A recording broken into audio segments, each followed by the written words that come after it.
condition it would have been in 150 years ago. Not all our historic houses have fared so well as this one. Our reporter Charlie Luxton has made a trip to Scotland to find out what happens when fate is not so kind to a country house. Welcome to the blustery Ayrshire coastline and the rather wonderful Culzean Castle. It's one of the best known country estates in Scotland, one of its top heritage attractions. And it's even here on the Royal Bank of Scotland £5 note. The castle was the creation of Robert Adam, arguably Scotland's most celebrated architect. In the 1780s, he had an almost free rein to design and build Culzean as he saw fit. From the outside, it's a dramatic castle with square turrets, endless crenellations, and a drum tower overlooking the sea. Inside, it's a fine country mansion with Adam's plasterwork and personally designed features. It's been in the care of the National Trust for Scotland since 1945, and they've been conserving, restoring it and publicising it since then. Its future is guaranteed, but Culzean Castle is just the start of our story. Not all of our country houses have fared as well as this one. Since the start of the 20th century, Britain has lost over 1,500 significant properties. They've been abandoned, gutted, and usually demolished. Every corner of Britain was affected, including right here in Ayrshire. Now, I want you to fix a picture of this place in your mind's eye, because Culzean has a sister, another castle, hidden, neglected, and forgotten. It's time for me to head inland in search of a rather mysterious property.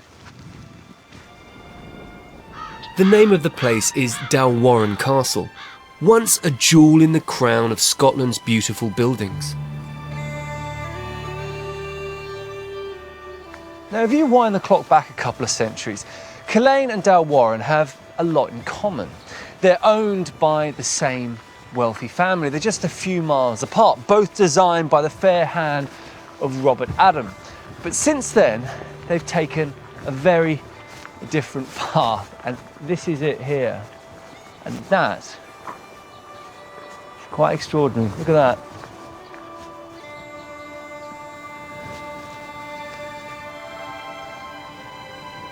that. That's amazing. I mean, it looks so perfect. I thought it would be more sort of fallen down, more like a ruin, but actually the outside looks like it's all still there, but through the windows, you can see the interiors have totally disappeared. It's almost like it's kind of gone to sleep.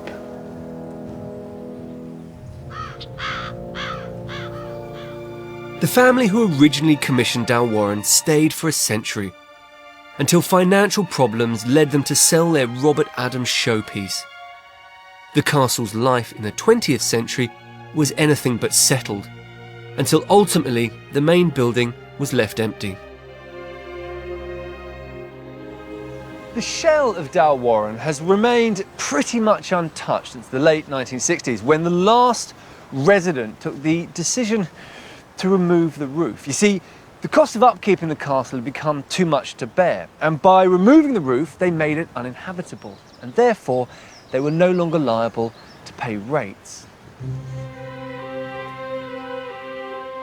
The building and its land remain in private ownership, and as you can see, visitors are not normally welcome. Hello, Willie. But Dalquharran's neighbour, who's also one of its recent owners, has agreed to meet me. Well, my first connection to it was as a neighbouring farmer. Myself and my father at that time bought the castle and the surrounding land. It was really land I was looking for to expand the farming enterprise at the time. So you bought, how many acres did you get? 300. So you bought 300 acres and there just happened to be this massive castle on it, and that was yes. by the by. Did you use it for anything? Nothing at all, really. We used the coach houses and attached buildings across the courtyard. I indeed stayed there for the first 17 years of my married life. Did your kids play in the sort of in there? Well, we tried to discourage them, but I bet you they did, didn't they? I bet you that would be brilliant. From time to time, yes. Did you do anything to actually sort of preserve the castle itself? No, nothing whatever. Wasn't a lot you could do with it, actually. The roof was taken off about 5 years previously to us buying the castle. I'm fascinated by the idea that for at least 50 years now, this architectural treasure has been of no value other than the price of the land on which it stands. The exterior is clearly in the Robert Adams Scottish castle style, but it's often his interiors for which Adam is best remembered, and I can't wait to take a look inside today. Showing me round is historian Michael Davis, who has written extensively on mansions and castles in Ayrshire. Oh, wow. So the roof is totally gone. You can see, look, trees growing up there.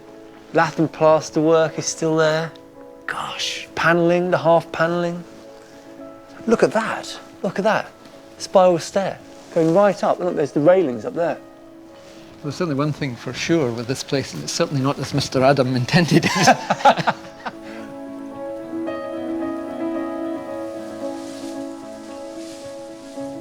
Well, this is very like Culzean, isn't it? Yes, it's like a miniature of the round room at Culzean. And what do you think this room was? This was a drawing room. This whole cylinder it really consisted of a whole series of circular rooms. And on the top floor was in fact the library. The view up there would have been amazing.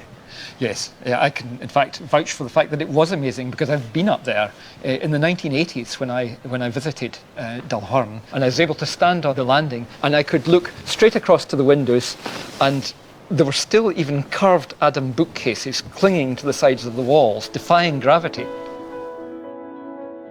We really know very little about the original interiors at Dalquharran. But here in the library is one clue that Robert Adams' designs would have once graced the castle. In the 1970s, this splendid fireplace survived, a perfect match with an original 18th century sketch made by the renowned architect. Today, these details have gone, but we can at least imagine interiors here to match those still found at Culzean Castle, including even perhaps Adams's oval staircase, a superbly theatrical centrepiece bathed in light pouring in from above. Charlie, this is a room you really have to see. Wow, that is a complete cantilevering 3-level stone stair, complete with tree. I mean, I don't think I've ever seen anything like this before in my life. It's extraordinary, isn't it? You can imagine this in rural Ayrshire, appearing in the 1780s, 1790s. This is really not Cutting edge, isn't it? Yes. The neighbours must have come, and they must have been really jealous.